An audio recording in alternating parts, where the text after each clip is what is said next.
Activision is one of the biggest companies in the gaming world today, if not the biggest. Love them or hate them, they aren't going anywhere, and they produce a lot of games. So today, we thought it would be fun to look through gaming history and pick our choices for the top 10 worst Activision games of all time. They have tons of awesome games, but there's also some that didn't really pan out. But if you guys want to see the top 10 best Activision games of all time, I can bring you that one. Drop a like on this video, let me know in the comment section, and we can do the reverse of this one. All the game needs to be eligible to be on this list is to be distributed by Activision. Turn on notifications, click that little bell, check that box so you do not miss a nightly upload. The notification squad for these top 10s is growing exponentially by the day, and I truly, truly appreciate that. So, let's take a look at some of Activision's less popular titles.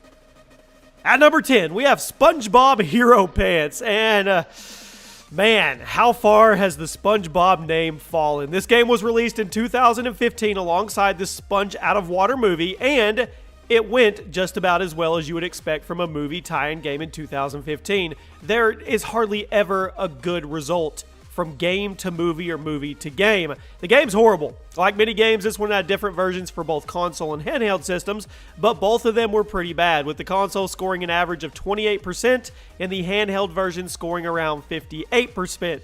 SpongeBob games used to be good back in the day. SpongeBob in general used to be good back in the day.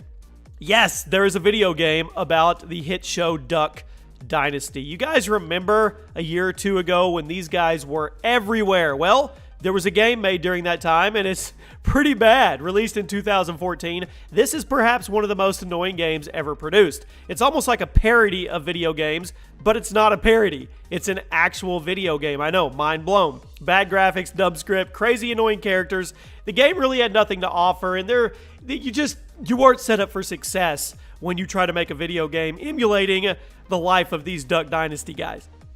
At number 8, we have Battleship. Do you guys remember when the Battleship movie came out a few years ago? It was supposed to compete with Transformers. I really didn't mind it. I actually kind of enjoyed it. Well, there was a video game released alongside it, and it's way worse than the movie was. Someone over at Activision decided that it would be a good idea to make this board game movie adaptation into a first-person shooter. Not the best idea.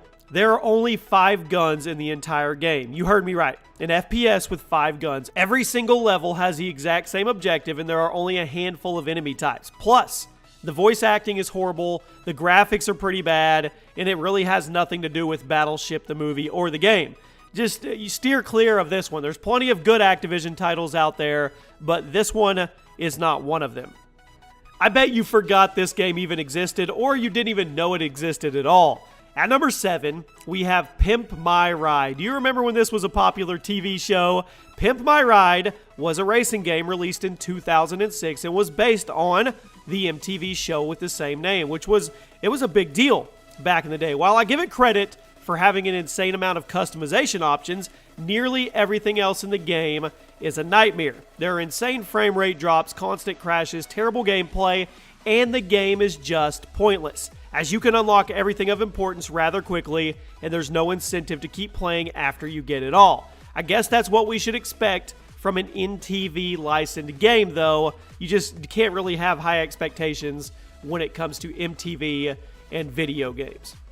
I hate putting turtles on any negative type of list, but I have to do it. I have to stay true to the top 10. At number 6, we have Teenage Mutant Ninja Turtles Out of the Shadows. A while ago, we had a second Michael Bay Ninja Turtle movie called Out of the Shadows, but before that movie, there was a Ninja Turtle game called Out of the Shadows. And honestly, you can debate down in the comments which one is actually worse, the movie or the game. And once again, when it's a movie adaptation to a game or a tie-in back and forth, they're almost always bad. Released in 2013 as a downloadable for the 360, the PC, and the PS3, this game has you team up with your buddies in a co-op beat-em-up style that you've probably come to expect from a Turtles game, but with more realistic and darker graphics and art style. This would be cool if the game itself wasn't complete trash. The camera is awful, combat barely works, and the controls are so sluggish and unresponsive that it's a chore to do anything other than actually just walk straight.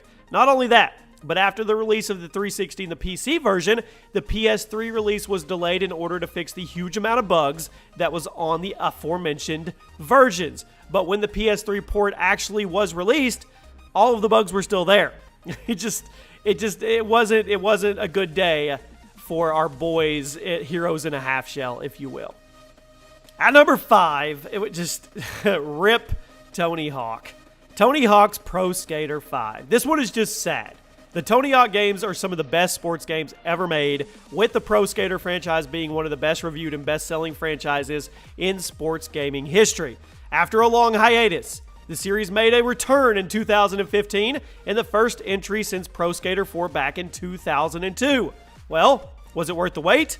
No, the game was released completely unfinished and buggy as hell, and there was even a day one patch that was even bigger than the game itself, as the developers desperately tried to hide what was wrong with the product. Aside from being buggy, the game isn't very fun. It somehow managed to suck all of the life and fun out of the epic series. Thanks a lot, Pro Skater 5. You guys ruined an amazing franchise. And when we say Activision, Activision is the company at the top, but you have to go down to the core developing studios when they release a game that is so buggy.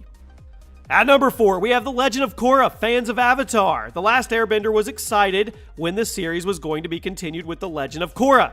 And they were even more excited when it was revealed that Korra was getting her own game. Before its release, the game was hyped up to be a true Avatar experience, but this hype was quickly shot down once the game actually came out. The game is pretty boring, and it can't even hope to stand up to the franchise it's based upon. It's a third-person action game that's repetitive and shallow. There's no depth to it. GameSpot critic Kevin Van Ord even went as far to say that it was arguably even worse than the atrocious live-action Last Airbender movie. Now, I don't know if I'd go that far, but it definitely wasn't critically acclaimed. One thing Activision is known for in a good way is Call of Duty, but there's a title that we made on this list. And at number 3, we have Call of Duty Black Ops Declassified. Now, I think Activision's biggest property is Call of Duty, and with such a huge series, it's no surprise that Activision would want it to be available on as many platforms as possible. They probably should have kept it off the PlayStation Vita, though. Black Ops Declassified takes place in between Black Ops 1 and Black Ops 2 and features a single-player campaign, Hostiles mode, which resembles survival mode for Modern Warfare 3, and even a multiplayer. Activision really wanted Black Ops Declassified to be a full-fledged Call of Duty experience for the handheld console gamers. Well, they definitely let their ambition get the best of them because the game's not very good. The campaign is less than an hour long, the survival mode is only 4 waves, and the multiplayer is horrible with some of the worst maps in COD history. The controls were insanely awkward, and the whole thing is, honestly, it just feels unnecessary. Black Ops Declassified has gone down in gaming history as one of the worst reviewed video games ever made, and should probably be forgotten. There's a ton of good ones out there when it comes to Call of Duty, but Black Ops Declassified was not one of them. At number 2, we have Ghostbusters. Think what you want about the Ghostbusters reboot in 2016. You could have loved it. You could have hated it. Think about what you want about it, okay? But there's no defending the game that came alongside it, simply titled Ghostbusters. This was a top-down twin-stick shooter following a group of new Busters while the main Busters from the movie were off working somewhere else. This is easily one of the worst games out there. The writing is horrible and cringy, the gameplay is repetitive and downright broken at certain points in the story. It's incredibly shallow, there's a campaign mode and nothing else. And the soundtrack is literally just the Ghostbusters song on an endless loop. I mean, if you want a good Ghostbusters game, go check out the 2009 version. That one was really, really good, but probably stay away from the 2016 version. And at number 1 on our list today, you guys, let me know if you guessed it, if you got it right. Spider-Man 2 PC version. This one is going to sound strange at first, as Spider-Man 2 is arguably the best superhero game ever made, but that's referring to the console version. The PC version is actually an entirely different game, and it's horrible. It has some of the worst graphics I've ever seen, terrible gameplay, and it was buggy as hell. There are countless areas in this game where you can just warp through levels or walk on the air, and the whole thing is only 2 hours long. Activision actually took quite a bit of heat after releasing the PC version of the game, as it was advertised and boxed exactly the same as the console versions. It has the same box art, same back of the box art, same everything, but it's not the same game. At no point did Activision ever reveal that the PC version was a completely different game, which was a big mistake. And to top it all off, the game was developed by Treyarch as well, which Treyarch is known for putting out some really, really good titles.